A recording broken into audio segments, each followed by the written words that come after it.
가운데 있습니다. 지난 주간에는 이제 그 세 사람이 거기에서 집 안에서 나왔죠. 이 사람들이 이제 교회 직원들이라고 말씀드렸습니다. 교회 직원은 교회에서 월급 받는 사람이 교회 직원이 아니고 교회에 직분 받은 모든 자들이 다 교회 직원입니다. 서리 집사, 또 안수 집사, 또 권사, 장로, 또 목사, 이 모든 자들이 다 이제 교회 직원들이 되는데요. 자, 그들 가운데 지난 주간에 보니까 세 사람이 나왔어요. 그 사람들의 이름은 각각 신중과 경건 그리고 자비. 지난주에는 이제 그 중에 신중과 경건 이 두 사람이 주로 크리스찬에게 물었던 내용들을 이제 지난주에 우리가 보았고요. 오늘은 이 자비라고 하는 사람이 이제 질문을 던집니다. 오늘 보니까 이 사람이 크리스찬에게 이 질문을 했어요. 이 오늘 말씀 제목부터가 뭐예요? 뼈 아픈 질문이죠. 이 크리스찬에게 가장 뼈 아픈 거는 뭐겠어요? 자기 가족에 대한 이 질문을 이 자비가 던집니다. 가족이 있습니까? 물어보니까 저에게는 어린 아내와 어린 자녀 4명이 있습니다. 그랬어요. 근데 왜 그들을 데리고 오지 않았습니까? 자비가 이렇게 묻고 있습니다. 자, 뒤에 1번 질문을 한번 가보세요. 자비가 이제 계속해서 질문을 던지는데 이 질문하는 내용들이 무엇이냐? 지금 무슨 내용들을 묻고 있냐면요. 지금 이 크리스찬이 그의 삶을 통해서 다른 사람들에게 선한 영향력을 미쳤는가? 지금 요거를 점검하기 위해서 질문을 던지고 있는 겁니다. 그러니까 자비가 지금 가족이 있느냐? 있으면 왜 함께 지금 이 길을 오지 않았느냐라고 묻고 있는 건 지금 크리스찬이 자기 가족들에게는 그럼 선한 영향력을 미치지 못했는가라는 것을 이제 묻고 있는 거죠. 선한 영향 끼쳤다면 왜 못 왔는지, 어떤 이유가 있는지 이런 것들을 지금 점검해 보고자 묻고 있는 것입니다. 오늘 우리가 읽었던 본문 말씀인데요. 너희가 이방인 중에서 행실을 선하게 가져 너희를 악행한다고 비방하는 자들로 하여금 너희 선한 일을 보고 오시는 날에 하나님께 영광 돌리게 하려 함이라. 바로 이 베드로가 지금 이 교회 성도들에게 하는 말이죠. 우리를 비방하는 자들에게 우리의 행실을 보고 그들이 정말 도저히 욕할 수 없을 정도로 우리의 행실이 선하고 바른지 선한 영향력을 끼치게 만들어라 라고 이렇게 교회들에게 부탁하고 있는데 지금 바로 그러한 부분이 우리에게 있는가? 우리 성도들은 그냥 어떤 자기 혼자만 살고 자기 혼자 믿음을 가지면 되는 게 아니라 우리는 이 세상 가운데 살아가기 때문에 이 세상 가운데 살아가면서 우리는 끊임없이 다른 사람들과 접촉하고 만나고 관계 맺으며 살아가게 됩니다. 그 가운데서 우리가 어떻게 살아가야 하는가? 우리는 하나님의 자녀로서 또한 선한 영향력을 끼칠 수 있어야 된다라는 것을 이제 이야기하고 있는 것입니다. 우리에게 진정한 이 구원의 은혜가 있다면, 그렇다면 특별히 우리 주변에 있는 불신자들을 우리가 가만히 그냥 놓아두고 내버려 둘 수가 없다라고 하는 것이죠. 우리가 정말 이 구원이 뭔지를 안다면, 그리고 구원받지 못한다는 게 얼마나 비참한 상태인가를 안다면 우리는 그들을 가만히 내버려 둘 수가 없는 것입니다. 복음을 전하고 그들에게 이 복음을 알게 하고 그래야 될 의무가 우리에게 있다는 것을 알게 되는 것이죠. 특별히 요즘에 정말 날씨가 얼마나 덥습니까? 그렇죠? 얼마나 더운지 정말 밖에 저희 집이 바로 여기 코앞인데 집에서 교회 오는 데만 해도 굉장히 막 덥고 땀이 나더라고요. 그리고 교회 앉아 있으면 또 더 덥고 오늘 일찍 오신 분들은 아시죠? 교회 탁 들어오면 그냥 여기는 아주 그냥 이거 엄청납니다. 그런데 이 무더위에 이런 생각이 들더라고요. 야, 여기 지금 온도가 이렇게 40도도 안 되는데 그런데도 이렇게 더운데 지옥 가면 얼마나 뜨거울까 이런 생각이 들었습니다. 그러니까 정말 지옥은 가면 안 되는 데예요. 그렇죠? 지옥은 뭐 이거랑 비교도 할 수 없는 뜨거움이 있을 거 아닙니까? 그런데 만약에 우리 가까운 이웃이 그 뜨거운 데에 가야 된다라고 생각을 하면 이게 그 사람을 사랑한다면 가만히 있을 수가 없는 것이죠. 꼭 우리가 복음을 전해야 되는 게 바로 우리의 그 뜨거운 마음인 줄 믿습니다. 지금 바로 그것을 이 자비가 묻고 있는 거예요. 다시 1페이지로 오셔서 거기에 보니까 자, 자비의 질문에 크리스찬이 울면서 대답을 해요. 제가 얼마나 함께 가기를 원했는데요. 근데 그들은 제가 이렇게 순례익을 가는 것을 지독히도 싫어하고 반대를 했습니다. 이렇게 얘기했어요. 그랬더니 자비가 얘기합니다. 그러나 당신은 그들에게 멸망의 위험이 뒤에 있다는 것을 말해야 했고 또 그것을 보여주려고 노력했어야 합니다. 네. 자, 이 자비의 말, 이 말이 어떻게 보면 좀 시비 거는 것 같기도 하고 그런 느낌이 듭니다만 이 자비가 지금 이 얘기하는 건 시비 걸라고 하는 게 아니라 그 영혼들에 대한 이 자비, 이름이 자비잖아요. 자비한 마음이 있는 거예요. 그 영혼을 왜 못 데리고 왔냐라는 이 안타까움에 지금 이 질문을 하는 거죠. 자, 뒤에 질문 2번 한번 가보세요. 복음 전도에서 반드시 말해줘야 하는 게 무엇입니까? 지금 자비가 했던 그 얘기죠. 자비가 뭐라고 그랬어요? 멸망의 위험이 있다라는 거. 그리고 그걸 보여주기 위해서 우리가 복음 전도할 때 얘기해야 된다라는 얘기죠. 무슨 얘기입니까? 우리가 복음을 받아들이지 않으면 그리고 그것을 거부하게 되면 하나님의 심판의 자리에 우리가 놓이게 된다라는 것을 우리는 분명하게 복음을 전할 때에 이것을 함께 이야기해 줘야 되는 것입니다. 자, 사도행전 10장 42절 한번 읽어볼까요? 우리에게 명하사 백성에게 전도하되 하나님이 살아있는 자와 죽은 자의 재판장으로 정하신 자가 곧 이 사람인 것을 증언하게 하셨고, 자, 이 말씀 내용 가운데 보니까 하나님이 재판장이다라고 말씀하고 있습니다. 산자와 죽은 자들의 재판장으로 우리를 재판하실 날이 온다라는 것이죠. 우리는 언젠가는 심판받게 되고 그때 하나님을 거부한 자들은 재판 통해서 이 뜨거운 불구덩이에 들어가게 된다는 것을 이야기해야 하는 것입니다. 그리고 그리스도께서 다시 오셔서 우리 모든 자들을 심판하실 때에 또 믿는 자들은 구원의 자리에 가게 된다, 영광의 자리에 가게 된다, 하나님 나라의 자리에 가게 된다. 이것을 우리가 함께 이야기해야만 하는 것이죠. 믿지 않으면 반드시 심판이 있습니다. 이 사실을 빼놓고 우리가 이야기해서는 안 되는 것입니다. 자, 다시 앞으로 1페이지로 오겠습니다. 크리스찬 대답을 또 하죠. 물론 그렇게 얘기했습니다. 또한 하나님께서 저에게 보여주신 도성의 멸망에 대해서도 말해 주었습니다. 그러나 그들은 제가 농담하는 것으로 여기고 저를 믿지 않았습니다. 그랬더니 자비가 얘기해요. 당신의 말이 그들에게 축복이 되게 해달라고 하나님께 기도해 보았습니까? 당신의 말이 지금 내 말을 듣는 사람들에게 축복의 말이 되게 해달라, 이렇게 기도를 해야 된다, 그 얘기를 하고 있습니다. 자, 뒤에 한번 3번 질문 가보세요. 전도자가 전도에 앞서서 해야 할 일이 뭡니까? 제일 중요한 건 기도죠. 기도. 우리가 기도 없이 단순히 우리 말빨로 전도하는 게 아닙니다. 내가 말을 잘하면 그 사람이 혹 넘어와고 믿는다. 그건 그냥 내가 그러면 사기꾼이 제일 전도를 많이 하겠죠. 그게 아니라 그의 마음을 하나님이 움직여 주셔야 그가 믿게 된다라고 하는 것입니다. 그래서 우리는 기도를 하지 않고 복음을 전할 수가 없는데, 전도에 앞서서 그럼 우리가 어떤 기도를 해야 되느냐? 하나님의 섭리 그리고 하나님의 인도하심으로 이 사람의 마음의 문이 활짝 열려서 복음을 받아들이게 하시고, 그리고 그의 귀가 열려서 이 복음을 듣게 하시고 그가 온전히 믿음을 고백하게 해주세요 라고 우리가 먼저 기도를 해야 한다는 것이죠.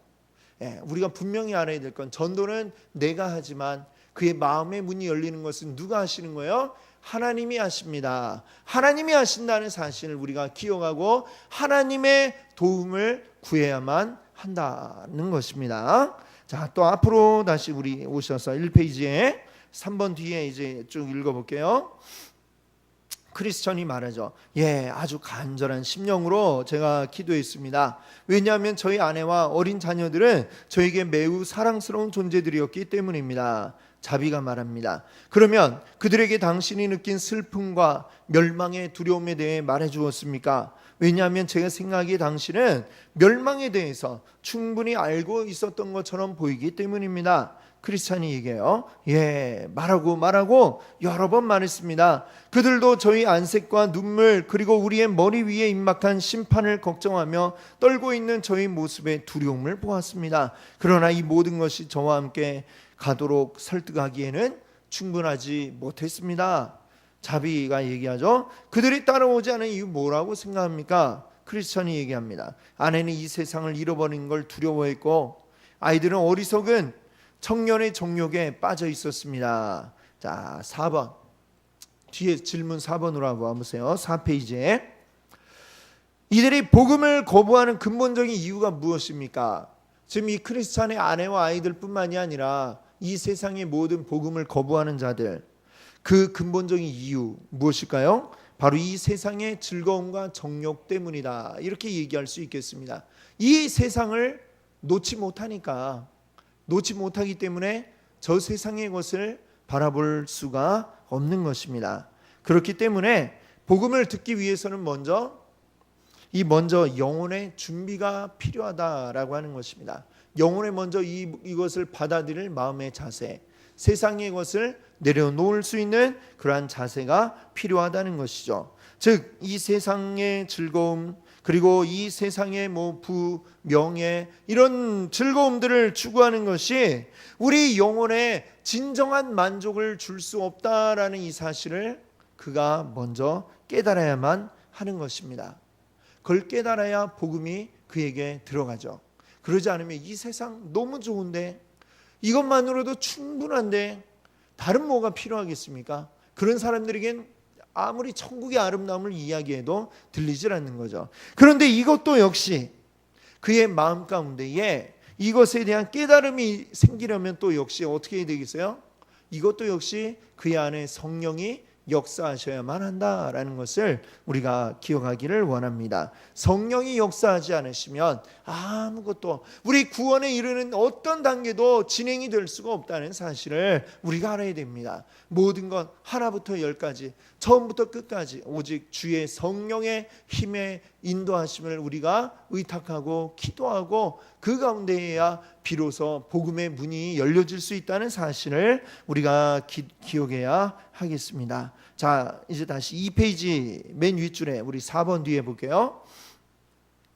그래서 그들은 이 핑계 저 핑계 대면서 저에게서 떠나갔습니다. 그래서 이같이 저 혼자 오게 되었습니다. 자비가 얘기하죠. 당신의 공허한 삶이 당신의 말과 설득을 약화시켜 그들이 떠나도록 한 건 아닙니까?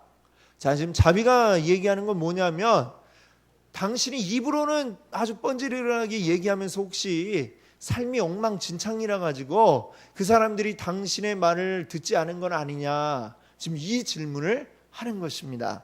어떻게 보면 상당히 공격적인데, 자 5번 질문 한번 가보세요. 5페이지에 5번 전도자의 삶과 그 메시지는 어떤 관계에 있습니까? 어떤 관계에 있어요? 뗄래야 뗄 수 없는 관계겠죠. 그렇죠? 왜냐? 지금도 이 자비가 물어본 것처럼 말은 아주 뻔지르르하게 잘하는데 행동은, 그의 삶은 그냥 개차반으로 살아간다. 아무도 그의 말을 믿을 자가 없는 것이죠. 오늘날 우리의 복음이 영향력을 끼치지 못하는 이유는 뭐예요? 바로 우리 크리스찬들의 삶이 어쩌면 지금 자비 이 사람이 지적한 것처럼 우리의 삶이 공허한 가운데에 아무런 선한 영향력을 미치지 못하면서 말로만 예수 믿고 복 받아라 이렇게 얘기하니까 결국은 그것이 영향력을 미치지 못한다 이렇게 봅니다. 디모데후서 4장 5절 우리 한번 같이 읽어보겠습니다. 그러나 너는 모든 일에 신중하여 고난을 받으며 전도자의 일을 하며 내 직무를 다하라. 아멘. 디모데에게 바울이 하는 말이 뭐예요? 너는 하나님의 일, 너의 직무를 해야 되는데 그러기 위해서 어떻게 하라고 그럽니까? 모든 일에 신중해라. 또 고난도 달게 받아라 라고 이야기합니다. 그것을 하나님을 위해 받는 고난을 달게 받고 즐겨하는 자들, 그런 자들의 삶을 통해 믿지 않는 자들이 그를 보고 하나님을 바라보게 되는 것이죠. 그의 삶에 예수 그리스도의 모습이 나타나야 하는 것이죠. 그러지 않으면 누가 우리를 보고 믿겠습니까? 야, 예수 믿으면 저 모양 저 꼴이 되는구나 라고 생각하면 아무도 우리 보고 믿을 자가 없는 겁니다. 우리가 꼭 잘 살아야 되고 우리가 꼭 어떤 부자라야 되고 아니 굉장히 고위직에 있어야 된다 이런 얘기를 하는 게 아니라 우리의 말과 행동이 일치하고 우리의 삶이 굉장히 도덕적이고 또 그뿐만 아니라 다른 사람들이 볼 때에 신뢰할 만하고 정말 믿을 만하고 저 사람이 얘기한다면 콩으로 팥을 쓴다고 그래도 아니죠. 뭐죠?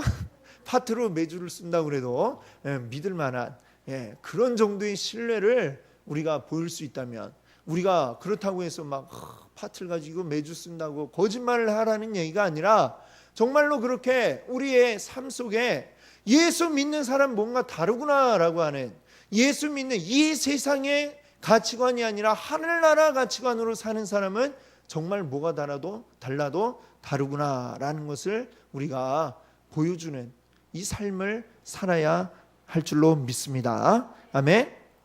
바로 그때에 우리의 삶이 다른 이들에게 이제 감동을 줄 수가 있고 그 감동을 통해 그들의 마음의 문이 열려지게 되는 줄 믿습니다. 아멘. 자, 이제 또 다시 앞으로 오겠습니다. 2페이지로 와서 5번 질문 뒤에 이제 보겠습니다. 크리스찬이 얘기해요. 사실 저는 저의 삶을 추천할 만하지 못합니다. 즉 이렇게 대놓고 아주 떳떳하다 말 못한다 이 얘기죠. 왜냐하면 저는 제 삶 속에 있는 수많은 결함에 대해 알고 있기 때문입니다. 또한 저는 논쟁이나 설득으로 사람을 붙잡는 것보다는 자연스러운 대화와 삶을 통해 인도하는 것이 효과적이라는 것을 알고 있습니다. 그러나 제가 말씀드릴 수 있는 것은 저희의 꼴사나운 행동으로 그들이 순례에 대해 혐오감을 갖지 않도록 정말 주의를 기울였다는 것입니다. 그래도 자기의 삶이 완전하다고 얘기할 수는 없지만 나 때문에 그들이 복음에 대해 듣고 나오는 것을 가로막을 정도로 막 살지는 않았습니다 라고 지금 얘기를 하고 있는 거예요. 그렇죠? 바로 이런 모습 때문에 그들은 저에게 너무 꼼꼼한 사람이라고 말했습니다. 저는 그들을 위해서 즉 그들이 어떤 악한 모습을 저에게서 발견하지 못하도록 제 자신을 부정했습니다. 이게 뭐예요? 바울이 이야기한 것처럼 나는 날마다 죽노라. 죄에 대해서 죽기 위하여 정말 피 흘리는 그런 노력을 했다라는 것이죠.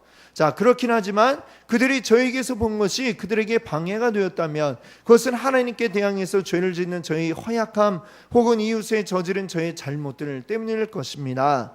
네, 자 6번 뒤에 한번 질문 한번 볼까요? 5페이지 6번 질문. 크리스천은 자신의 연약함과 부족한 부분에 대해 어떻게 고백했습니까? 크리스찬 자기 연약한 부분을 인정했죠. 인정하고 정말 저는 주님 앞에 부족합니다 라고 이렇게 고백을 했어요. 자, 자신의 잘못을 인정할 수 있다는 것, 사실은 이것은 뭐냐면 주님 앞에 우리가 영적으로 겸손한 자라고 이야기하는 것입니다. 내 잘못을 인정할 수 있다는 것 자체가 나의 잘못을 알고 있다는 것이고, 알고 있다는 것은 회개할 수 있다는 것이고, 대부분의 사람들은 내 잘못조차도 모르기 때문에 그게 문제가 되는 것인데, 알고 있다면 이것은 이미 주님 앞에 겸손한 자다 이렇게 이야기할 수 있는 것입니다. 자, 그리고 크리스찬은 또 뭐라고 그랬어요? 나를 부정하고, 즉 나를 죄에 대하여 죽는 바울과 같은 그런 마음을 가지고 있었다는 것입니다. 또 이웃에게 잘못된 영향을 주지 않으려고 굉장히 노력하고 애썼다는 사실을 또 이야기하죠. 그러나 그럼에도 불구하고 나는 완전하지 않습니다 라고 이렇게 고백하는 것이죠. 사실 이것이 우리의 모두의 온전한 자세라야 할 줄로 믿습니다.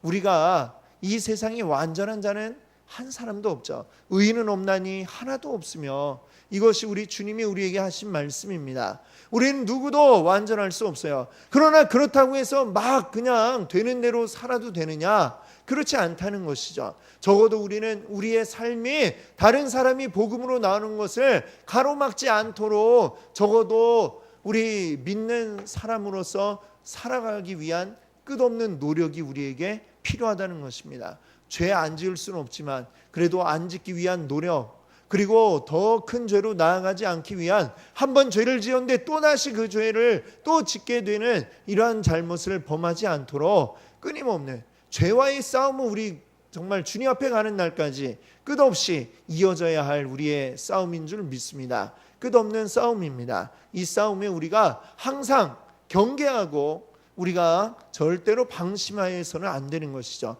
방심하는 순간 어떻게 돼요? 그 순간 넘어가는 것이고, 한번 죄에 빠져들면 이 죄는 늪 같아서 거기에 빠져들게 될 수밖에 없는 것이죠. 제가 지난 주일에도 잠깐 말씀드렸지만 저랑 이름이 같은 그 목사님이 요새 막 시끄럽게 뉴스에도 나오고 그런 거를 보지 않았습니까?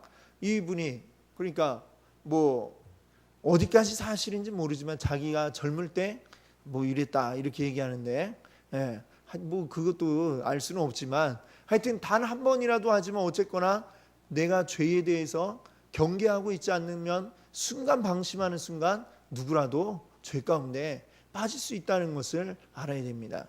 우리 철저하게 모든 죄에 대한 경각심이 항상 우리 가운데 늘 이 경보기를 우리 몸에 구석구석에 달아놓고 이래도 안 되고 저래도 안 되고, 이게 뭐 구속당하는 것 같지만 그게 아니라 오히려 우리가 참된 자유를 누리기 위해서 그것들을 경계해야 된다는 사실을 우리가 잊어서는 안 되겠습니다. 주님 앞에 깨끗하게 우리가 나아가기 위한 이 삶의 노력이 또한 우리 가운데 함께 믿음과 함께 병행되어져야 할 우리의 노력인 줄로 믿습니다. 아멘.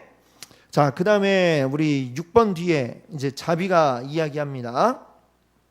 2페이지요. 중간에 자비.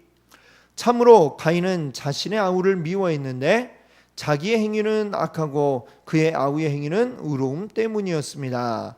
요한일서 3장에 나오는 이야기죠. 만약 당신의 아내와 자녀가 이 일로 당신에게 화를 냈다면 그들 스스로 선에 대해 복종하지 않는다는 것을 보여준 것이고, 당신은 그들이 피해서 당신의 영혼을 구원한 것입니다. 여기 이제 7번 질문이 있는데, 여기 에스겔 3장에 보면 파수꾼에 대한 이야기가 나와요.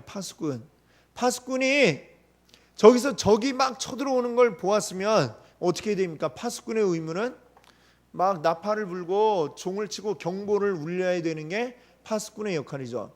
근데 파수꾼이 막 종을 치고 경보를 울렸는데 성 안에서 아무도 안 나왔다. 그래가지고 그 성이 점령당했다.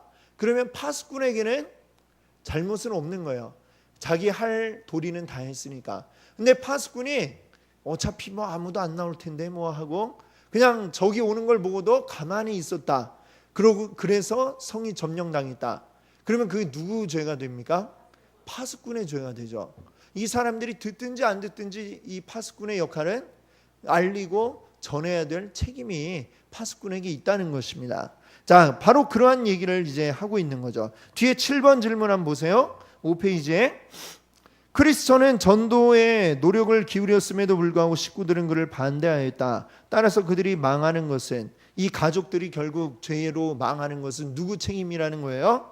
그들 스스로의 책임이다라는 것이죠. 왜요? 크리스찬은 이미 다 전했으니까, 전하려고 노력을 했으니까요. 자, 그렇습니다. 복음을 전해도 그것을 반대하고 그가 결국 영혼이 멸망 가운데 빠져들었다면 그것은 복음을 거부한 자의 책임이다라는 것입니다. 그러나 만약 그가 복음을 들어본 적도 없고 그렇다면 그건 누구의 책임이에요? 내 책임이 되는 거죠. 내 책임. 그렇죠? 이 파수꾼처럼 우리는 꼭 듣든지 안 듣든지 전해야 할 책임이 있다는 것 우리 기억하기를 바랍니다. 그 다음에 7번 뒤에 보겠습니다. 내가 꿈속에 보니 그들은 저녁 식사가 준비될 때까지 앉아서 서로 이야기를 나누었다. 저녁 식사가 준비되자 그들은 식탁에 둘러앉았다. 이 식탁 위에는 기름진 것들과 잘 정제된 포도주가 차려졌다. 식탁에서 그들의 대화는 이 언덕의 주인에 대한 것이었다. 다시 말하면 그분께서 무엇을 행하셨고 무슨 목적으로 행하셨으며 왜 이 집을 지으셨는가에 대한 것이었다. 그들이 말하는 것으로 미루어 나는 그분이 위대한 용사였으며 사망의 권세를 잡은 자와 싸워 물리치셨으나 그 일이 자신에게 큰 위험이었다는 것을 알 수 있었다. 이로써 나는 그분을 더욱 사랑하게 되었다. 자, 여기 보니까 이제 이 그분이라는 분이 어떤 분이에요? 이 언덕의 주인 하나님이시오 곧 그리스도 예수를 이야기하고 있습니다. 자, 그리스도께서 하신 일에 대해 이들이 지금 이 책의 저자가 이제 깊이 알게 되었다라고 이야기를 하죠. 그러면서 어떻게 되었다고 그래요? 마지막에 보니까 나는 그분을 더욱 사랑하게 되었다. 바로 이거죠. 우리가 주님에 대해 더 깊이 알면 알수록 우리는 더 깊이 사랑하게 될 것입니다. 주님을 더 많이 알면 알수록 우리는 하나님에 대한 사랑이 더욱더 많아질 수밖에 없는 것이죠. 그래서 우리가 하나님을 아는 것이 필요합니다. 하나님을 아는데 이것은 우리의 어떤 신앙적인 우리의 삶으로도 알지만 또 그뿐만 아니라 성경을 통해서 하나님이 우리에게 계시한 바를 따라서 우리에게 뭐라고 말씀하셨는가 우리가 하나하나 알아가고 알면 알수록 그분이 하신 일이 놀랍기 때문에 더 감격이 되고 더 크게 우리는 이 주님을 우리의 주님으로 우리가 외칠 수밖에 없게 되는 것입니다.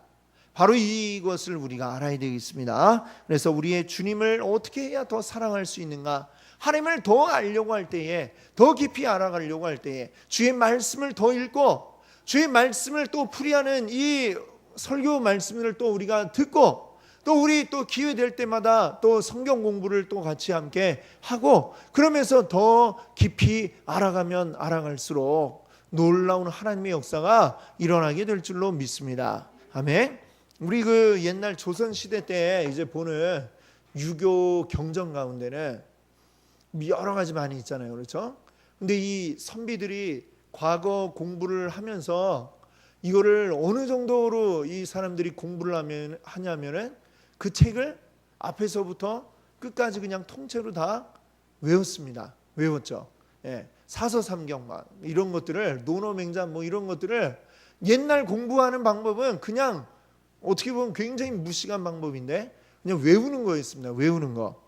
근데 그렇게 외우는 게 아주 효과적인 것이 그걸 외우기 위해서 수없이 이거를 읽고 그걸 외워서 머리에 집어넣는 과정에서 수없이 이거를 반복을 하면서 그 내용들이 또 깨달아지고 또 더 깊이 알게 되고 이런 것이 있으니까 옛날에 이제 조선 시대에는 이렇게 아주 굉장히 많이 읽고 그걸 외우는 이거를 아주 최고의 선비의 그런 덕목으로 우리가 생각하지 않았습니까?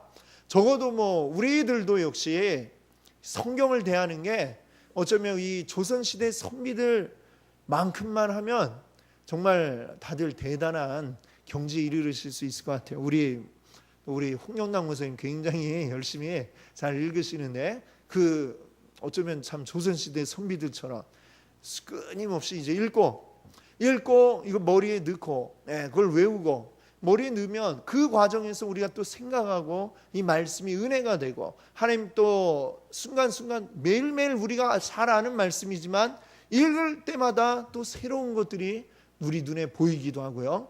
또 새롭게 깨달아지기도 하고 이런 것들이 참 많이 있습니다.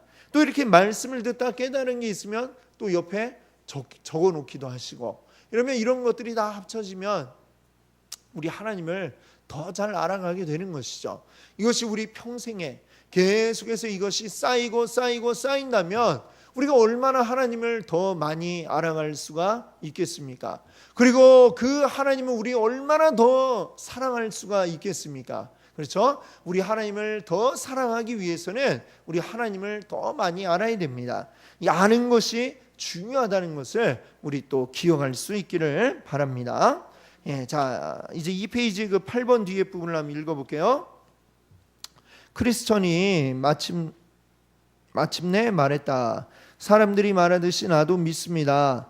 그분은 많은 피를 흘리셨습니다. 그러나 그분께서 행하신 모든 일에 영광을 얻게 되셨고 그분께서 행하신 것은 자신의 고장을 사랑하시는 순수한 사랑에서 나온 것입니다.